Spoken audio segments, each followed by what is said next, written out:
नमस्कार शेतकरी मित्रांनो. आज मी तुम्हाला स्लरी बॅग दाखवत आहे.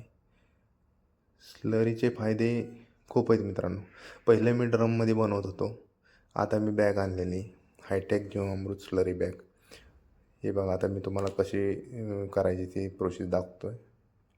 पहिल्यांदा मित्रांनो आता शेण टाकून घ्यायचे. शेण चांगलं बारीक करून घ्यायचे. एक 10 ते 5 किलो शेण टाकायची 200 लिटरसाठी. शेण टाकल्याच्यानंतर मित्रांनो गुळाचं पाणी करून घ्या किंवा बुहा करून घ्या मित्रांनो. आता त्यात गूळ टाकून घ्यायचा आहे. काळा गूळ वापरायचा मित्रांनो. गूळ टाकल्याच्यानंतर आपल्याला तांदळाचं पीठ टाकायचं. तांदळाचं पीठ टाकून घ्यायचं मित्रांनो. 1 किलो घ्या, 1.5 किलो घ्या. तांदळाचं पीठ टाका किंवा तुम्ही शिजून टाकलं तरी चालतं मित्रांनो. असं व्यवस्थित टाकून घ्यायचं आहे. स्लरीचे फायदे खूप आहेत मित्रांनो. स्लरीचे फायदे मला बी अनुभव आलेला आहे स्लरीचा. स्लरी म्हणजे डाळिंबाला फुगवण. आता हे आपण ताक टाकतो मित्रांनो.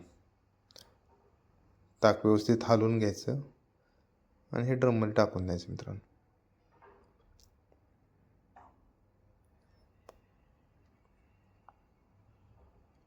आता आपण गोमूत्र टाकतोय.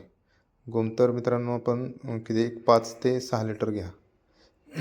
5 ते 6 लिटर गोमूत्र घ्यायचं. गावरान गाईचंच वापरायचं आहे मित्रांनो. गोमूत्र गावरान गाईचं, शेण गावरान गाईचं, असं टाकून द्यायचं मित्रांनो.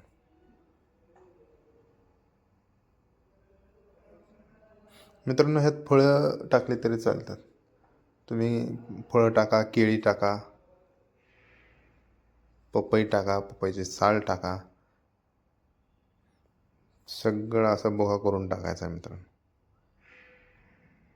हे बॅगमध्ये गेल्याच्यानंतर काहीही राहत नाही. बॅगमधून सर्व लिक्विड येते मित्रांनो. आपल्याला गाळण्याची सकट गरज नाही. आपल्याला सर्व असं व्यवस्थित ढवळून घ्यायचं आहे.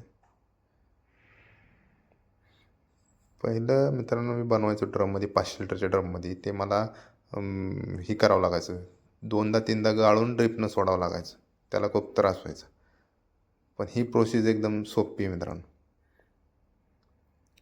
अजिबात कंटाळा येत नाही.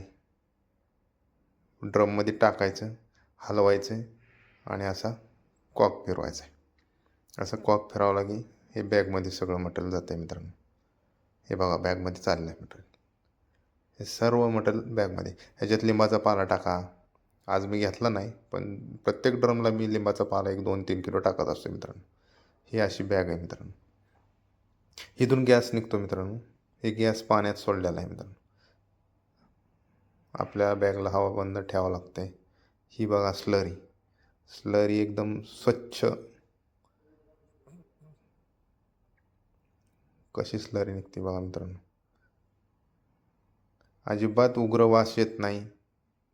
ही वांग्याची झाडं आहेत, आपण घरी खायसाठी केलेली आहेत. ह्या वांग्याच्या झाडाला स्लरीशिवाय दुसरं काहीही दिलेलं नाही. फळ भरपूर आहे. वांग्याला चव चांगली आहे. अतिशय उत्कृष्ट पद्धतीने वांगे आलेले आहेत. आता आपण हे ड्रममध्ये स्लरी काढतो मित्रांनो. आता हे 100 लिटर स्लरी आपल्याला डाळिंबाला सोडायची मित्रांनो. स्लरी सोडल्यानंतर तुम्हाला सांगतो मित्रांनो, मुळी चांगली चालते. जमिनीतले सगळे रोग निघून जातात. हे बघा, आता आपण मोटर चालू करतो STPची. ही झाली मोटर चालू. हे अशा पद्धतीने स्लरी निघायचं काम चालू आहे. इकडं ड्रिपला पाणी चालू आहे मित्रांनो. आपण 3 लाईन हाताळलेले आहेत. हे बघा, आता साईजला स्लरी सोडल्याने साईजला वगैरे एकदम चांगला फरक पडतो मित्रांनो. चांगला म्हणजे 100% साईजला स्लरी सोडत जा. साईजला चांगला फरक पडतो स्लरीने आणि झाडावरती चमक येते. असे हिरवेगार लुसलुशीत पानं. दुसरं काय औषध फवारायची गरज पडत नाही जास्त.